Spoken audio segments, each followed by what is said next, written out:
بندے یہ بتا، زمین میں نے تیرے لیے بنائی، آسمان میں نے تیرے لیے بنایا، سورج میں نے تیرے لیے بنایا، ستارے میں نے تیرے لیے بنائے، زمین کی ساری کہکشائیں، یہ زمین کا سارا نظام میں نے تیرے لیے بنایا، تیرے لیے زمین کے سینے کو چیر کر کے ندیاں بہائی ہیں، تیرے لیے میں نے زمین کے سینے کو چیر کر کے پھل فروٹ نکالے ہیں، غلات نکالے ہیں، سبزیاں نکالی تھی، یہ سارا کچھ میں نے تیرے لیے کیا تھا۔ یہ بندے یہ بتا تو نے میرے لیے کیا کیا؟ Subscribe now and press the bell icon. Never miss an update. Subscribe کریں ہمارے چینل کو اور دبائیں بیل آئیکن کو لیٹسٹ ویڈیو سب سے پہلے دیکھنے کے لیے۔ کہ میں اس مقام میں ہمیشہ نہیں رہوں گا، مجھے یہ مقام چھوڑنا ہے، میری اصل منزل کہیں اور ہے۔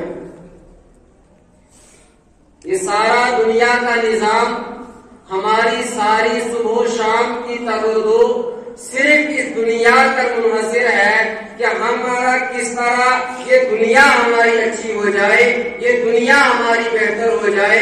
ایک مومن کی یہ شان نہیں۔ دنیا اچھی ہونا، دنیا بہتر ہونا یقیناً اچھی بات ہے، لیکن تب جب پہلے ہم فکر یہ کریں گے کہ ہماری عاقبت اچھی ہو جائے، ہماری منزل کہیں اور ہے، یہ دنیا ہماری منزل نہیں ہے۔ نبی اکرم صلی اللہ علیہ وسلم نے ارشاد فرمایا کہ الدنیا خلقت لکم، کہ یہ دنیا جہاں کا نظام انسان کے لیے بنایا گیا ہے، تمہارے لیے بنایا گیا ہے۔ یہ سارا سورج کا نظام، یہ چاند کا نظام، یہ رات و دن کا نظام، یہ آسمان، یہ سورج، ستارے، سیارے، یہ زمین، یہ کہکشائیں، یہ فلک، یہ ساری چیز، ساری کائنات، یہ انسانوں کی خدمت کے لیے بنائی گئی ہے۔ وَإِنَّكُمْ خُلِقْتُمْ لِلْآخِرَةِ، لیکن انسان کو خود آخرت کے لیے پیدا کیا گیا ہے کہ وہ دنیا کے اندر رہ کر کے اپنی آخرت کو اپنا مقصود بنائے کہ میری عاقبت اچھی ہو جائے، میری عاقبت بہتر ہو جائے۔ کہ ہمیں مرنا ہے، مرنے کے بعد قبر میں جانا ہے، اللہ کے حضور میں پیش ہونا ہے۔ میرے بھائیوں، یہ دنیا ختم ہو جائے گی، یہ دنیا رہنے کی جگہ نہیں ہے۔ كُلُّ مَنْ عَلَيْهَا فَانٍ وَيَبْقَى وَجْهُ رَبِّكَ ذُو الْجَلَالِ وَالْإِكْرَامِ، اللہ کے علاوہ، اللہ کی ذات کے علاوہ دنیا کی ہر چیز نے فنا ہونا ہے۔ یہ آسمان بھی ختم ہو جائے گا، ٹوٹ پھوٹ جائے گا۔ اِذَا السَّمَاءُ انفطرت، اِذَا الشَّمْسُ كُوِّرَتْ، وَإِذَا النُّجُومُ انكَدَرَتْ، ستارے بھی ختم ہو جائیں گے، اور یہ بلند و بالا پہاڑ، یہ ہمالیہ پہاڑ جس کو اپنی بلندی پر ناز ہے، وَإِذَا الْجِبَالُ سُيِّرَتْ، یہ پہاڑ بھی ختم کر دیے جائیں گے، اور یہ سارا نظام درم برہم کر دیا جائے گا۔ ایک آواز آئے گی، سارے انسان، کوئی دکاندار دکان کھولنے پر لگا ہوا ہے، خریدار سامان خریدنے کی سوچ رہا ہے، دکاندار سامان بیچنے کی سوچ رہا ہے، مائیں اپنے گھروں کے اندر اپنے بچوں کو دودھ پلا رہی ہے، کوئی بکریاں چلانے والا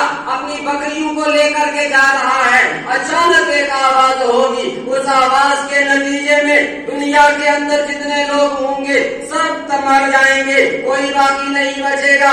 اس آواز ہی کے نتیجے میں آسمان بھی ٹوٹ پھوٹ جائے گا۔ سمندر کہ جس کو اپنے بہاؤ پہ ناز ہے، وَإِذَا الْبِحَارُ سُجِّرَتْ، اس سمندر میں آگ لگ جائے گی، اور یہ آگ دیکھتے ہی دیکھتے پوری دنیا میں پھیل جائے گی، اور ساری دنیا تباہ و برباد ہو جائے گی، سارے انسان مر گئے۔ اب کون باقی ہے؟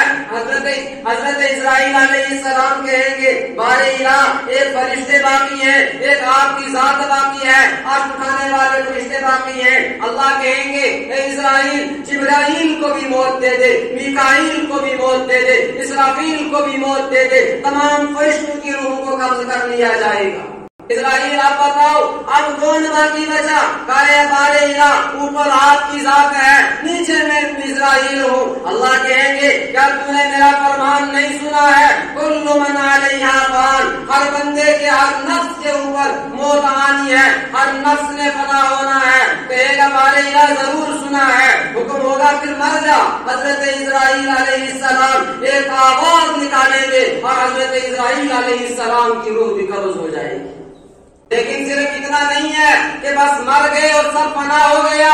اللہ کہہ رہے ہیں, قرآن کہہ رہا ہے کہ فنا ہونے کے بعد دوبارہ آپ کو زندہ ہونا ہے, دوبارہ اللہ کے سامنے اللہ کے حضور میں جانا ہے. دوسری مرتبہ سور پھونکا جائے گا. وحملت الارض والجبال فدکتا دکتا واحدہ, یہ پہاڑوں اور زمین کو کوٹ کوٹ کر کے اس پہاڑ کو زمین کے برابر کر دیا جائے گا. پوری زمین ایک میدان بنا دی جائے گی. اذا السماء انشقت واذنت لربها وحقت واذا الارض مدت, ساری زمین کو پھینک دیا جائے گا اور ایک بہت بڑا میدان بن جائے گا. اور اس میدان کے اندر تمام انسانوں نے, تمام جنات نے, ہر نفس نے حاضر ہونا ہے اور جا کر کے اپنے حساب و کتاب دینا ہے. دنیا کے اندر جو اس نے کیا ہے اس کا حساب دینا ہے. بارے الہ پوچھیں گے, اے یہ بتا, زمین میں نے تیرے لیے بنائی, آسمان میں نے تیرے لیے بنایا, سورج میں نے تیرے لیے بنایا, ستارے میں نے تیرے لیے بنائے, زمین کی ساری کہکشائیں, یہ زمین کا سارا نظام میں نے تیرے لیے بنایا. تیرے لیے زمین کے سینے کو چیر کر کے ندیاں بہائی ہیں, تیرے لیے میں نے زمین کے سینے کو چیر کر کے پھل فروٹ نکالے ہیں, غلات نکالے ہیں, سبزیاں نکالی تھی. یہ سارا کچھ میں نے تیرے لیے کیا تھا. یہ بندے یہ بتا, تو نے میرے لیے کیا کیا؟ وہاں حساب دینا ہے, اشارے کیے کرائے گا. انشقت السماء فهي يومئذ واهية, آسمان پھٹ جائے گا اور آسمان بالکل گودا ہو جائے گا. اور کیسا ہو جائے گا؟ وفتحت السماء فكانت ابوابا, آسمان پھٹ جائے گا, دروازے ہی دروازے ہو جائیں گے. ويحمل عرش ربك فوقهم يومئذ ثمانية, اللہ کا عرش 8 فرشتے اٹھا کر کے لا رہے ہیں. ذرا تصور کریں وہ کیسا مقام ہوگا, وہ کیسا منظر ہوگا کہ آسمان پھٹا ہوا ہے اور آسمان سے اللہ کا عرش آ رہا ہے, 8 فرشتے اللہ کا عرش اٹھا کر کے لا رہے. اللہ کی ذات خود موجود ہے اور اس وقت زمین کو حکم ہوگا, اذا زلزلت الارض زلزالها واخرجت الارض اثقالها, زمین اپنے اندر سے ہر مردے کو اٹھا کر باہر نکال دے گی اور تمام مردے قبر سے باہر نکل کر کے دوڑ رہے ہوں گے اپنے حساب و کتاب کے لیے.